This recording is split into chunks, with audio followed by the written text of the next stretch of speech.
Après Édouard Philippe et Jacqueline Gouraud la semaine dernière, c'est aujourd'hui le tout nouveau secrétaire d'État au numérique qui passe une partie de la journée à Guéret. Cédric O, bonjour. Pourquoi avoir choisi la Creuse pour l'une de vos toutes premières sorties en province?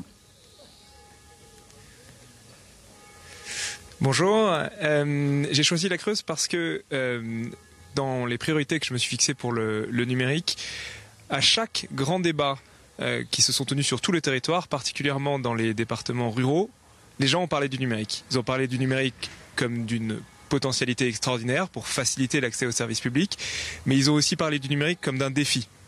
Parce que pour pouvoir en profiter, encore faut-il d'abord avoir la fibre, avoir le réseau, mais aussi pouvoir se servir du numérique. Et aujourd'hui, il y a beaucoup de nos concitoyens qui ne savent pas très bien se servir ni d'une souris ni d'un clavier.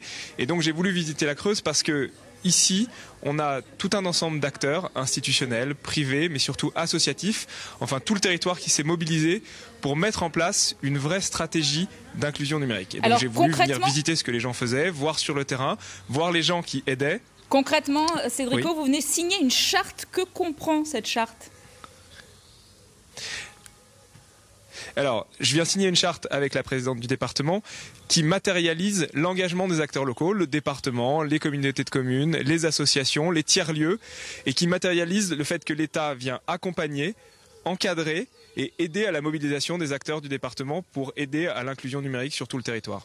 Pour aller au-delà de l'effet d'annonce, est-ce que vous pouvez nous dire quelles sont les premières mesures concrètes, les premiers coups de pioche qui vont mettre en place cette charte concrètement ?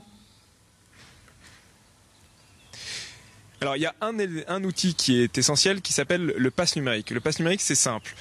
Vous allez demain dans votre CAF et la personne qui vous reçoit se rend compte que vous ne savez pas très bien, vous n'êtes pas très à l'aise avec les outils numériques. Ce qu'elle va faire, c'est vous remettre un chèque qui s'appelle le chèque haptique, qui vous permettra demain d'aller dans un tiers-lieu, la quincaillerie par exemple à Guéret, où là, on va vous apprendre à vous servir des outils numériques.